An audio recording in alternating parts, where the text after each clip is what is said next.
Hello and welcome to a new segment I call The Bad Apple Club, a series where I call out horrible games in well-loved franchises. And today I have my sights pointed at a game that sticks out like an infested, pus-infused sore thumb, Silent Hill Homecoming.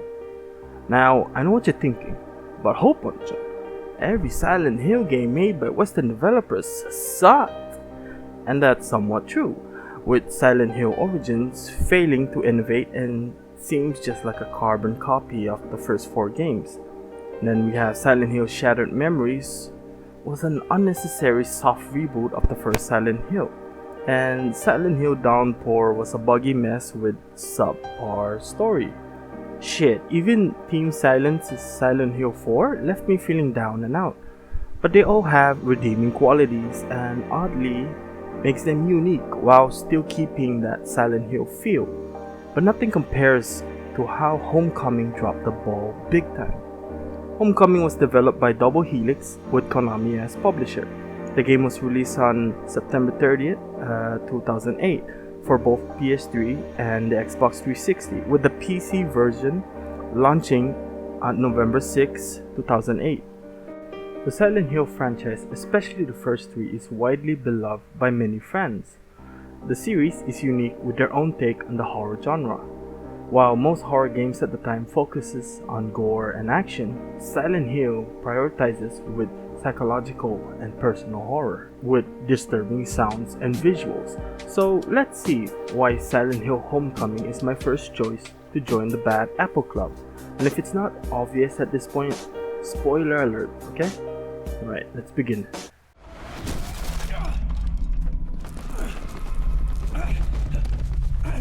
Josh!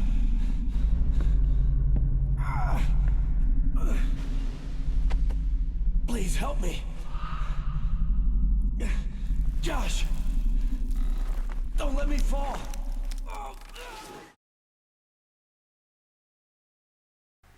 Now, to accurately illustrate my first point, let's go back to the first 4 Silent Hill games.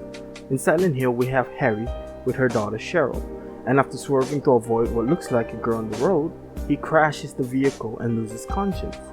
Upon waking up, he realizes his daughter is missing and journeys on the Misty Town to find her.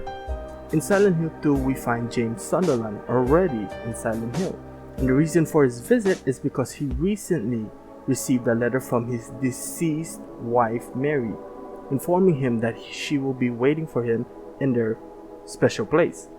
Silent Hill 3, we have Heather. After being harassed by an unknown man, she decides to return home. After returning home and events unfolding, the motivation quickly turns to revenge. And lastly, in Silent Hill 4, Henry Townsend is oddly trapped within his apartment, and no matter how hard he tries, he fails to make contact to the outside world.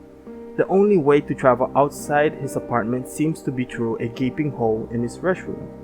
You see, the first 4 Silent Hill games quickly establishes a motivation, not only for the characters in-game, but also immersing us, the players.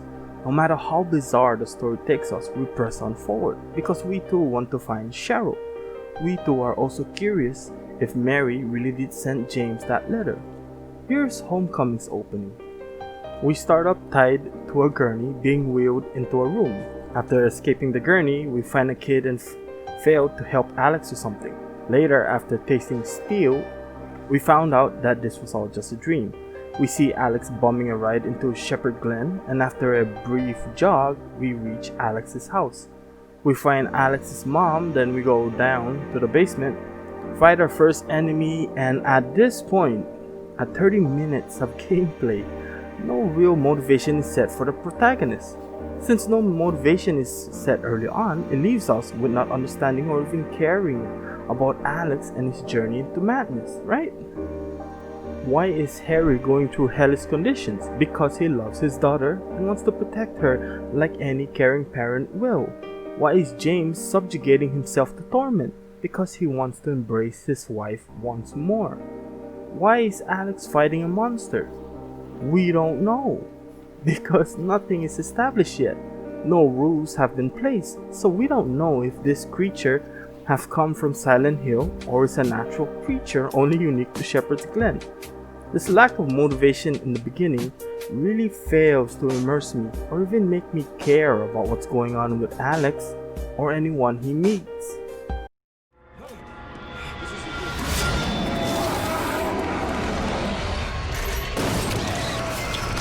Gears in the chief's office. Run that way.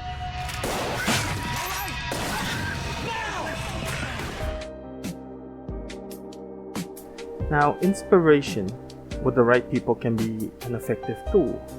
The original creators of Silent Hill draw inspiration from many people and their work. One good example is the film Jacob's Ladder by Adrian Lin. The movie's protagonist, Jacob, is a Vietnam veteran whose experience prior to and during the war result in strange, fragmentary visions and bizarre hallucinations that continue to haunt him.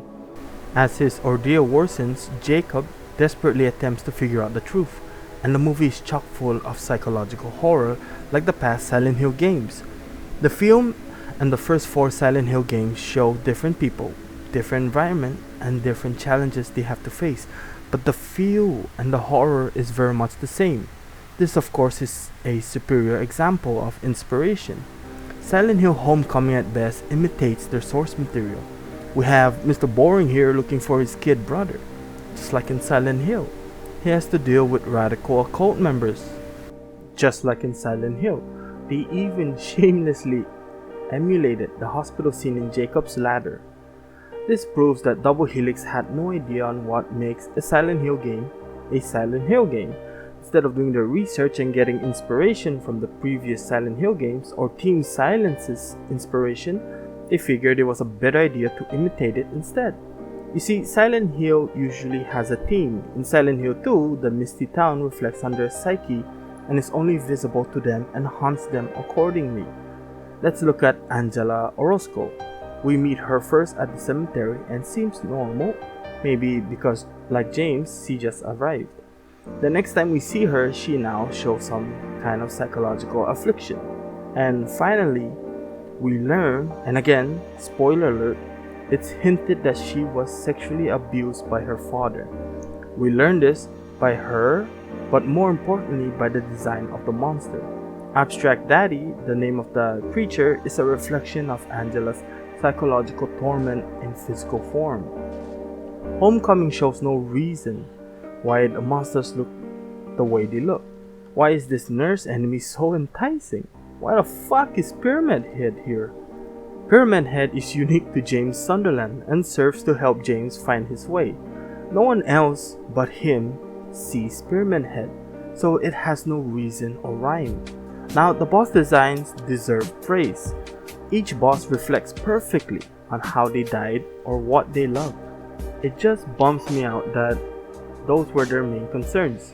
I mean, bosses are important, but no one will reach the first one if the road to them is very bland and boring. By the way, if the nurse enemy and the cultist looks familiar, it's because their design is from the Silent Hill movie. And I cannot understand why they failed to design their own depiction of these two enemy groups.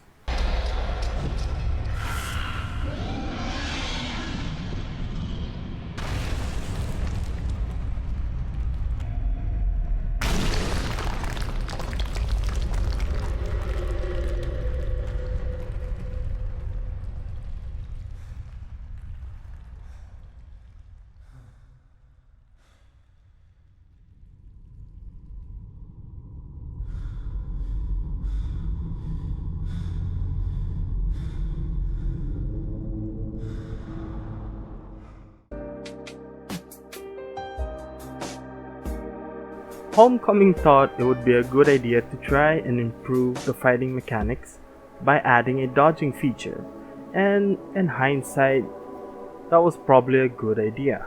But let's look at this in a different way. If Homecoming was a fighting game, they probably would try to improve the story mode. No one who has ever played any Silent Hill game will recommend the game because the fighting mechanics blew their minds. Silent Hill is a story-driven horror game. Who gives a fuck about the fighting mechanic? And one thing you have to understand about any type of attack is that frame data dictates how fast they strike.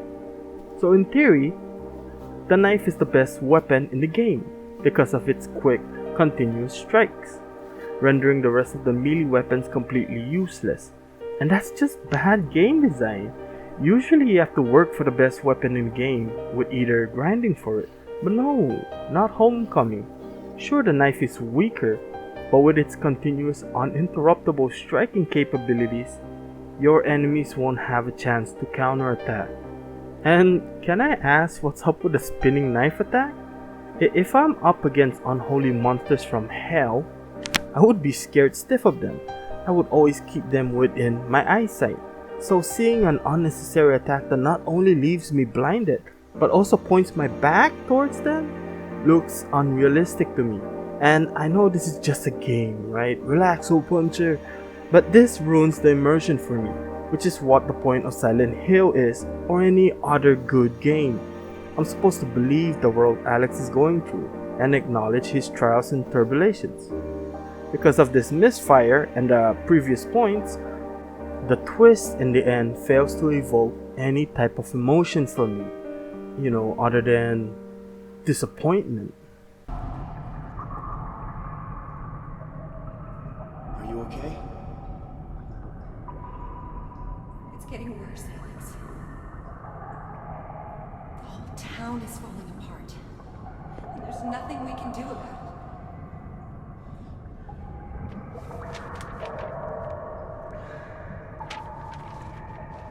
We're never gonna find it. In the end, Homecoming is just a bad Silent Hill game. I feel like if the Silent Hill tag was not attached to this game, it would have maybe done better. They did have terrifying moments like the designs of the bosses. The story regarding the cultists and their children was a nice touch and was the closest thing to the original Silent Hill theme. But other than that, Boo! You stink! if you're an aspiring game developer and was chosen to continue a game franchise like Silent Hill, then maybe try to research on what makes the franchise great. Try to capture the thrills and never ever fucking imitate them. But judging from their releases after Homecoming, it seems they did not learn from this experience. One game that really captures the essence of Silent Hill was Lost in Vivo. This is what inspiration looks like. If you're interested, I just made a video of this brilliant game, so go check it out. Well, I think I've made my point. Silent Hill Homecoming is terrible. Downpour sucks too, but Homecoming offends the series even more. And with those reasons, I welcome Silent Hill Homecoming, the first honorary member of the Bad Apple Club. Welcome home, scrubs. Alright guys, thanks for watching. If you enjoyed the video, then subscribe for more as I seek out more members to join the Bad Apple Club.